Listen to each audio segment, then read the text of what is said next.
الرحيم. Yeah.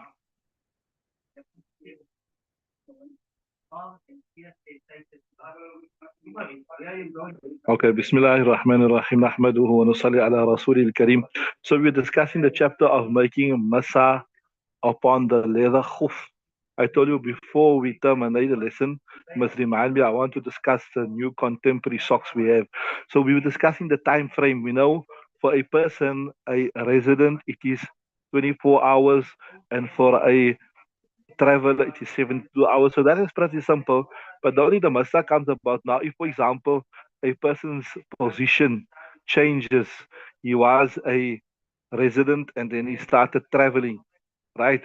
So then what happens? Or maybe he was a traveler and then he became a resident. So what is the position then? So we discussed this. The moment your position change, then your hukum also change. Your law also changed. So you were a resident and you started traveling. So then obviously your time frame changes, or your period of grace or your period of allowance, it changes from 24 hours to 72 hours. And on the contrary, also, if you were a traveler and then you became a resident, you can return to your hometown, or maybe you decided to stay in a particular place for 15 days or more, then your position will change to 24 hours. And then you will not calculate it from the time your position changed. You will have to calculate from the time you made hadith for the first time.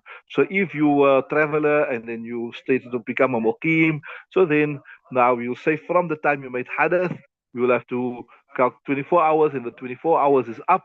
Then you'll have to remove your khuf and you will have to wash your feet. You don't have to make a whole new fresh wudu again, right? Okay, read the new lesson, inshallah.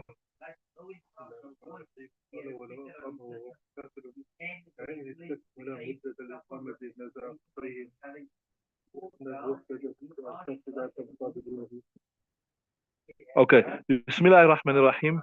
ولا يجوز المسح على الجوربين عند أبي حنيفة. So, no, sorry, I'm reading wrong. ومن لبس الجرموق نه تمدينه. Okay, بسم الله الرحمن. ولو أقام ومسافر استكمل مدة الإقامة نزع. So I was just explaining this earlier. If you are a musafir, right, and all of a sudden, say some simple example, you are traveling from, say you're going to your hometown, right? Just understand by example to make it easy. So you are traveling from Joburg and you are going back to Utenek, right? So when you left Joburg, you were musafir all the time, right? So when you came into Utenek, you're now mukim there, right? So ولو أقام ومسافر, he made إقامة while he was مسافر استكمل مدة الإقامة. So once you came to your hometown, by default, no matter what your intention is, you will become a mukim in your hometown, right? So since you're a mukim, your time period now is only 24 hours. So if the 24 hours has elapsed since you made hadith, you'll have to remove your khuf. You'll have to nazar, right? All right? لأن رخصة السفر, because the rukhsat, the permission, the grace, the latitude, rukhsat, the concession, yeah, okay, that's the best word.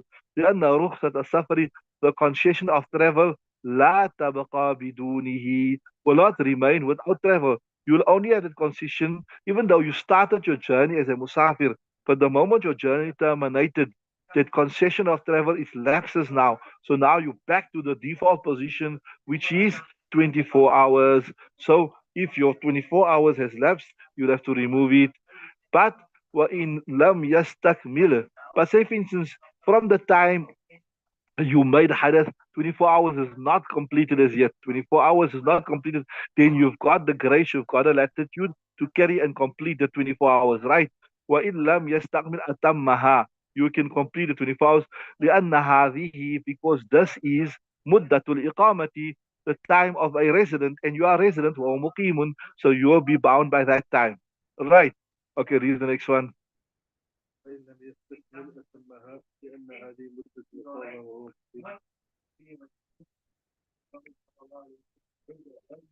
Right, let's look at, right, okay, we done that. وهو مقيم, what other ibarat you read now? Right, okay, we covered that one. Read the next one.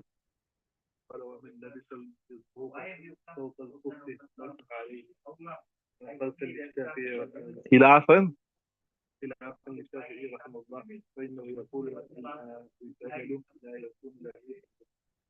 Okay, look, before we look at the next masla in the kitab, let's understand it like this here. Bismillahir Rahmanir Rahim. Say, for example, a person made wudu, right? Listen nicely. A person made wudu and properly, nicely, and he put on his khufs, right? And after he put his khuf, he wore a jarmuk. Now, what is a jarmuk? A jarmuk, to understand simply, is, you can so to say, is like a protective covering to protect the khuf. I would say it's like wearing a shoe. Like you don't walk around with your socks here. Why? Because you want to protect your socks. You wear a shoe, right? So what he done is he wore his hoof, and on top of his hoof, he wore another leather garment over his feet to protect his feet. Or rather to protect his rather, but to protect his hoof, right? So it was so you can say in simple words, this thing that he wore over his hoof, it is of a we're going to discuss this just now. We don't the marriage discussion until we don't discuss the conditions of a hoof, right? So you wore another protective covering over his hoof. So just take it to that mean like, and I would say in our instance we say you wore a shoe, for example, like how because we normally wear shoe over our hoof. So ومن لبس الجرموك فوق الخف مسح عليه. So he made wudu, washed his feet properly, completed his wudu, and then what he done? He wore the khuf, and he wore the khuf, and then it's coming later in the kitabia, before making hadath, that's critical.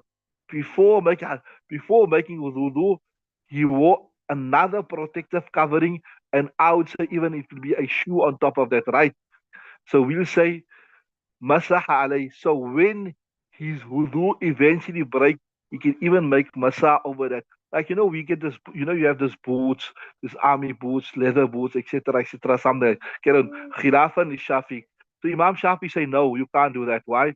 فإن يقول فإن يقول البدل لا يكون له بدل. He said, look here, the original obligation was to wash your feet, isn't it? The khuf was a substitute. What was a khuf? A substitute. So he's saying, how can you get a substitute for a substitute? How can you get a substitute for a substitute? For example, if I'm supposed to be, I put you, I say, look, man, you are my substitute. You must sit in my place here. You don't have the mandate and the right to get a third person in. He's going to be your substitute. That's what I'm saying. So he's saying, so the badal is proven from the hadith. So it's fine. But how can you get a badal for the badal? How can you get a substitute for the substitute? Say, فإنه يقول البدل, this is badal, لا يكون له بدل. How can it be a substitute for that? Right, here's our proof. Read our one here.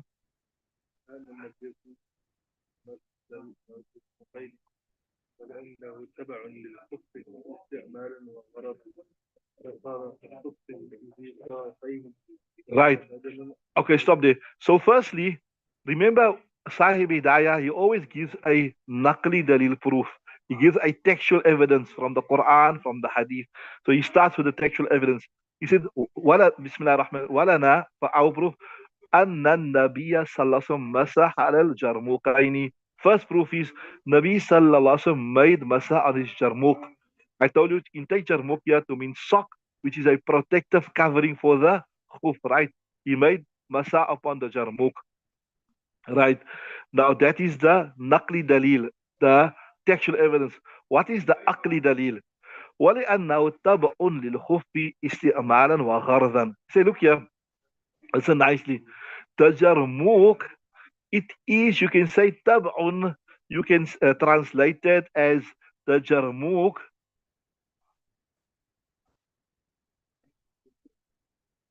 It is tabi', it follows it. It follows the khuf. You can say like it is part of the khuf. If I say I'm tabi, or you say you are tabi of me, I'm tabi of you. Ana atba'u Luqman. Wherever you are, I will be there. If you are not there, I won't be there, right? So you say, look here, this khuf is not a badal, it's not a substitute. It is becomes like part of the khuf. The jarmuk, it becomes part of the khuf. Why it becomes part of the khuf? Isti'malan, in usage. exact same function which the khuf is functioning is used is the same function is served. This is also serving the same function. Wa and also the same purpose. So like how the khuf is there to stop the najasat or the not najasat, to stop the hadith from going into the feet. The khuf is there to stop the hadith from going into the feet. Similar here, the jarmuk is also there to stop the hadith from going into the feet. You understand what I'm saying? So remember, I told you, if you understand this abstract concept that you made wudu, and then after you made wudu, you put on your khuf. So when you made hadith, that hadith comes and it doesn't go into your foot because you got a waterproof, strong, robust material that prevents the others from going into the foot. So it settles on the khuf. So when you make masa, you just wipe that hadith off. Although it's just an abstract thing, but it's just to understand. The same thing, saying, look here, if you wore a khuf and then you put a jarmuk on top of that, right? Now you made hadith. So because the jarmuk is similar to the khuf in that it is a robust, strong material, whatever, when the hadith came, it settled on the jarmuk. It never go onto the khuf underneath because the charmuk presented it. It became like a double protection. It became just basically like wearing two khufs, like wearing two khufs. So maybe if you go to a place where it's very cold, like the UK in North Pole or something, and you want to wear two khufs, then you understand it myself from this here also. So as though you had two khufs, and like how the one khuf serves the purpose that the hadith, it doesn't go into the foot, it's stopped on top of the jarmuk will serve the same purpose. Fasara ka khufin dhi taqayn. It seems that it has become as though like it is a khuf, a two-layered, a two-layered khuf, like you're wearing a khuf for two layers, right? So he's saying, wa badlun an rijli la an khufi. So this double-layered khuf, we're answering Imam Shafi. Imam Shafi, how can you get a substitute for a substitute? No, it's not a substitute for a substitute. The two-layer khuf becomes a substitute for the foot. You understand what I'm saying?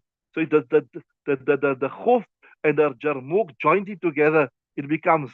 So from this masla, you'll understand something also, that if a person made wudu and he put on his khuf and then he put his sock on, and his sock also fulfilled the criteria of being a strong, robust thing, and then he never make hadith as yet, and he put his shoe on before hadith, then if his wudu break, he will be able to make masa upon the shoe. But it's a separate masa. I'll discuss it with you another time about making salah with your shoe and see.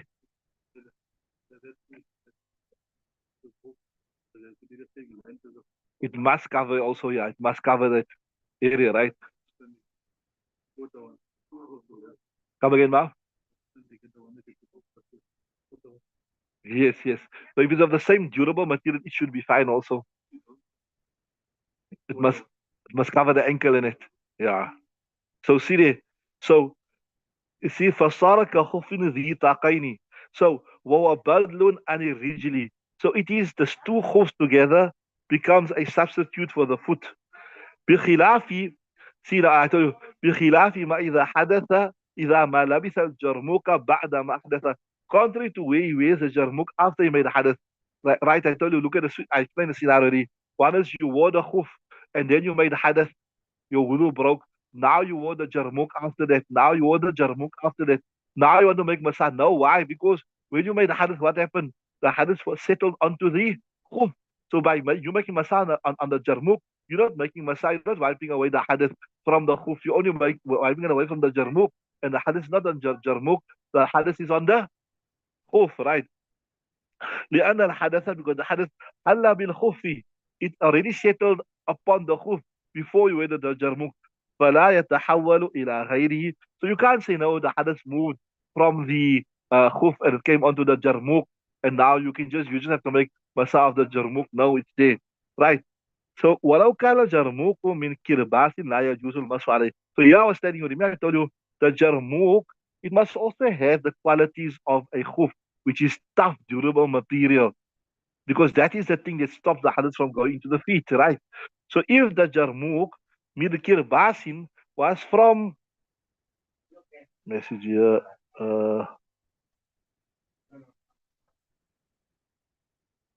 Okay, the question here: do you have to remove the jarmuk? You don't have to remove the jarmuk. Although, like if I was telling you today, like your jarmuk is like your shoe, if your shoe has got najasat on it, but also you remember from the adab and the etiquette of salah, it's not far as is it when you in sajda your toes must bend. We'll do this at a later stage. So if your jarmuk is of such thick nature that your toes won't bend, then you'll be losing out that reward of practicing on that adab and that etiquette. And also, if you like normally our shoes they've got najasat because the toilets in previous times you go out in the field, etc. And so if you got the najasat on your charmuk or your shoe, whatever, then obviously your salah will not be valid, right? So the other thing, ولو كان الجرموق من كلباس لا يجوز المسح عليه. If the jarmuk was from cotton, is something which is permeable where water, if you sprinkle some water, like a fair amount of water, it will just go through. It will not be correct. Why? I told you because I told you this that here the jarmuk is serving the same purpose as a khuf. It is preventing the hadith from going through. Are you with me? لأنه لا يصلح بدلا عن رجلي. Because remember, we already understood that the badal of the foot durable, must be a durable material, right? Just we're saying, لأنه لا يصلح بدلا عن الرجل إلا but yes إلا أن تنفذ البلة الخف. But yes, let's say the jarmuk was like of a cotton nature, and by making masah, the water went through the sock and went on the khuf, then it'll be fine. Because if the water went through, as though you are not wearing the sock in the first place, as though you are making masah directly on the khuf, as though you're not wearing the jarmuk, as though you're making masah directly on the khuf. Are you with me? Now, next come so I hope that's clear, inshallah. Next come the masla, the difference that we have with the Salafis. The Salafis, they say you can just make masa on your regular khuf. Those who travel to the Haramain Sharif and you'll see, or even if you have any Salafis in your masjid, you'll see them, they go into the hotels, they're making wudu. After they make wudu, they just take the normal socks out of their foot and they make masa. We say you cannot make masa. We say you cannot make masa on a regular sock. There are three conditions which I'm going to discuss. It will come during the course of our discussion here, but I will discuss it separately in detail for you also about the three conditions for which before a sock qualifies as a khuf in Shariat. I will discuss it just now, but some of it will be discussed here. So the first thing is see ولا يجوز المسح على الجوربين in the Abi Hanifa. The jawrabain here, just for the timing, take it to mean a normal regular sock. Like our old style normal cotton socks. Let's just take it to mean like that. So you say masa is not permissible on a normal stock, right? In the Abi Hanifa, according to Imam Hanifa. Anyway, just whilst we're discussing this, um, uh,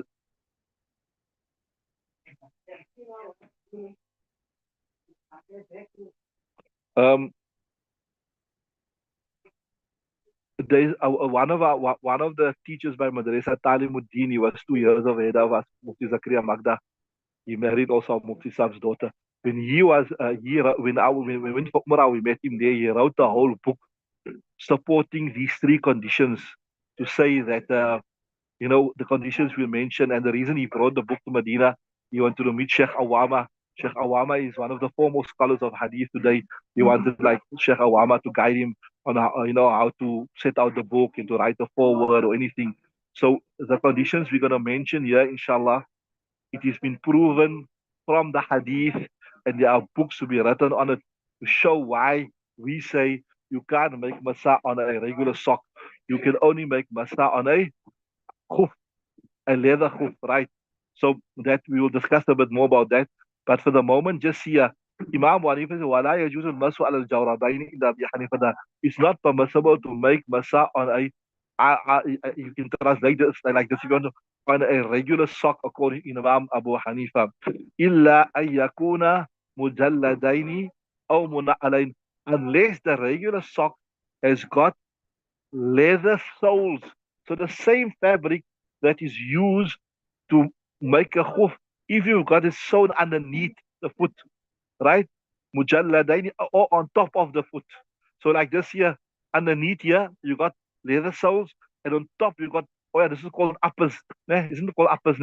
So you got a regular sock which got leather soles or leather uppers, that is sold onto the regular sock, or maybe the sock is manufactured as such that the uppers and the soles of leather. That's what إلا أن يكون مجلدين أو منعلين.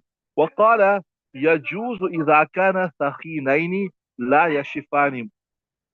So Sahibain got a bit more latitude. They say no, you can make masa on a regular cotton sock as long as it's takhinain, it is thick, right?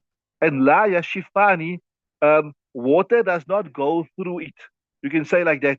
Water does not go through it.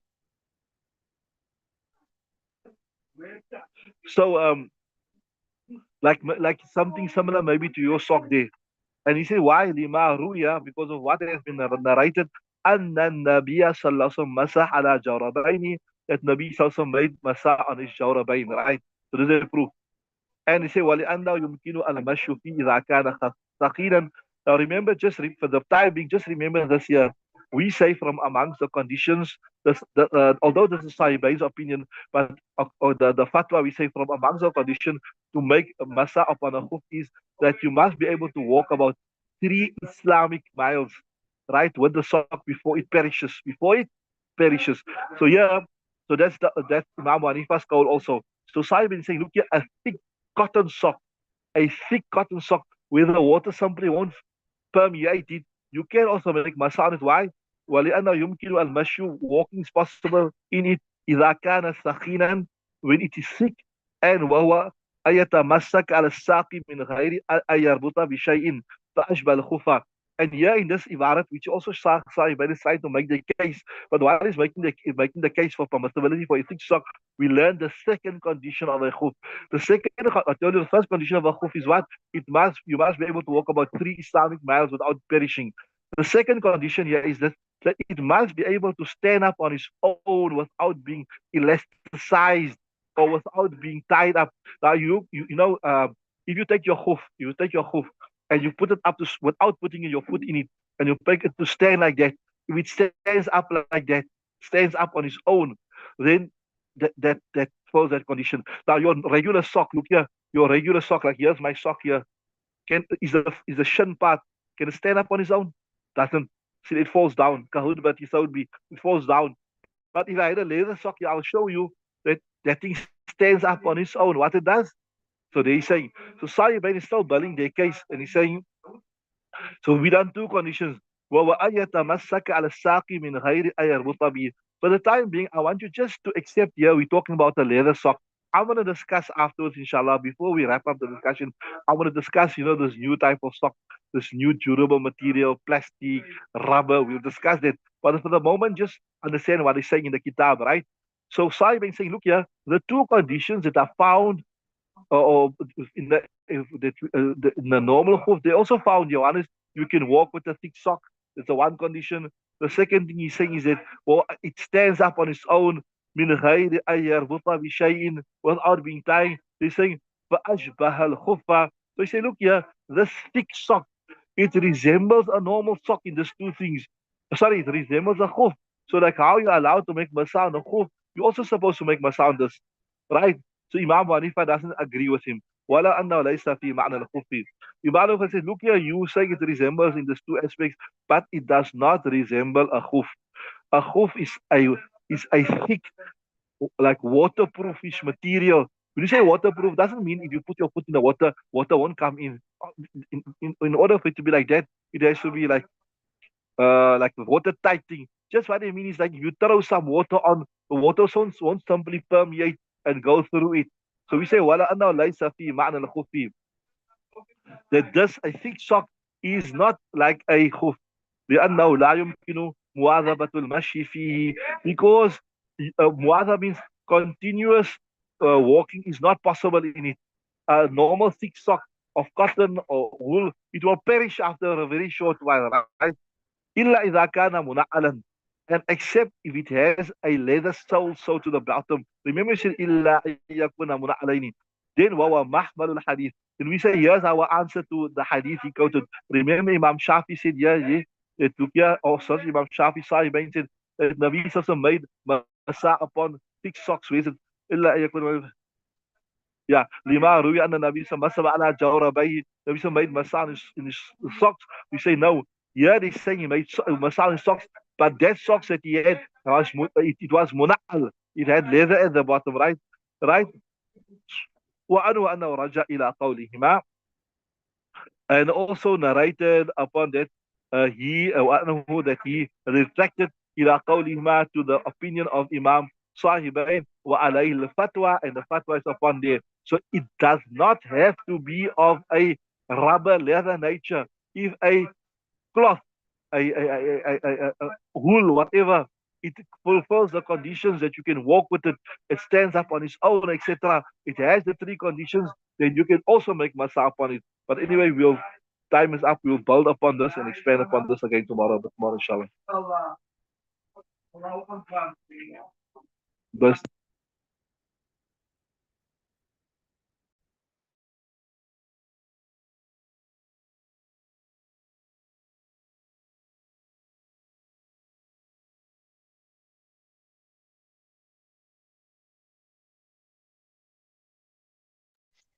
Assalamualaikum, Mufti Sab, if you're still there, ask a question.